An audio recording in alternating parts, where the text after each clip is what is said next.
Hello everybody, welcome to the 4th Fire Wing Air Traffic Control Tower. I'm Senior Airman Howie Duong and I'll be your tour guide for today.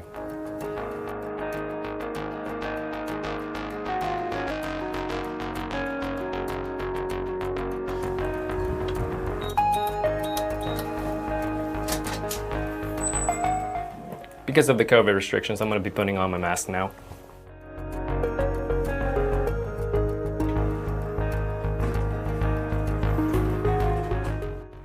It only has 5 levels for selection here, but the tower cab is actually 7 stories up.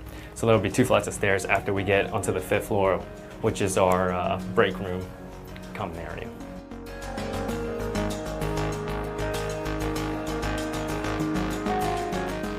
Now that we've made it to the top, here's a little bit about what we do. Air traffic control is one of the most important jobs in the United States Air Force. We are responsible for ensuring the safety of pilots and aircraft and personnel on the ground near the runway.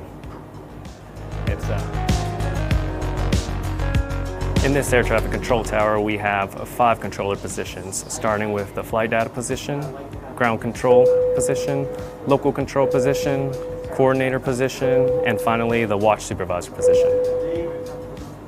So we'll be starting with the first position, flight data position. The control in the position is responsible for receiving calls from agencies such as airfield management, the fire department, crash, maintenance.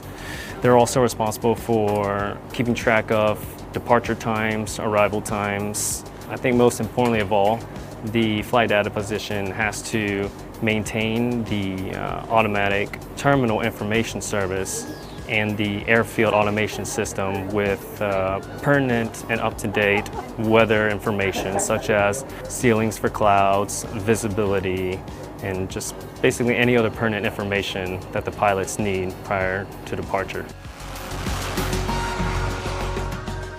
Second position is the ground control position. The controller in that position is responsible for making transmissions to vehicles requesting access onto the runway or requesting to cross the runway. Same with aircraft if they need to cross the runway or if they need to taxi for departure or taxi back to park after they've landed.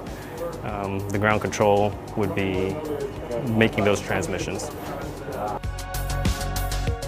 The next position would be the local control position. That controller in that position will be making transmissions with the pilots, sequencing their arrival, also clearing them for takeoff, clearing them to land. I would say that would be the most stressful position because they have to make split-second decisions. The next position is the coordinator position. That position is usually open to alleviate the stress and high volume of traffic for the local control.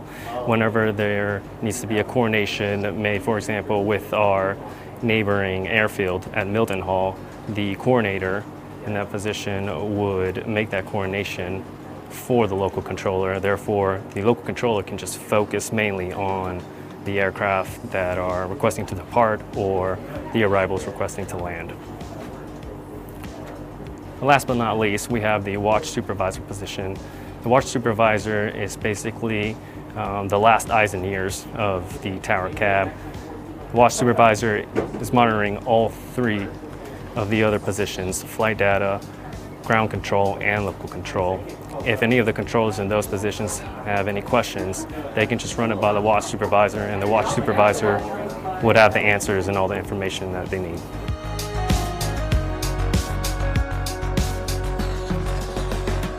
They are the supervisors of flying. They are the operations group representative.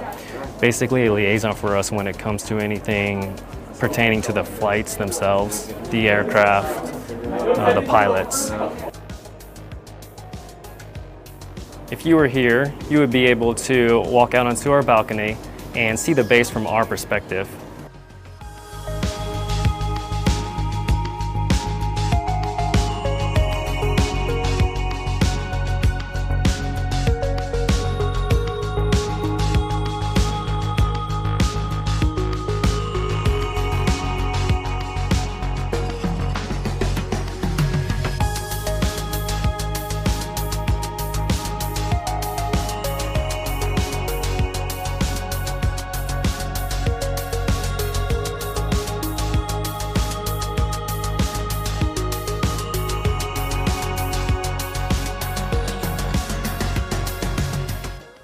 This is the end of our virtual tour. Thank you for watching. We hope you've enjoyed it.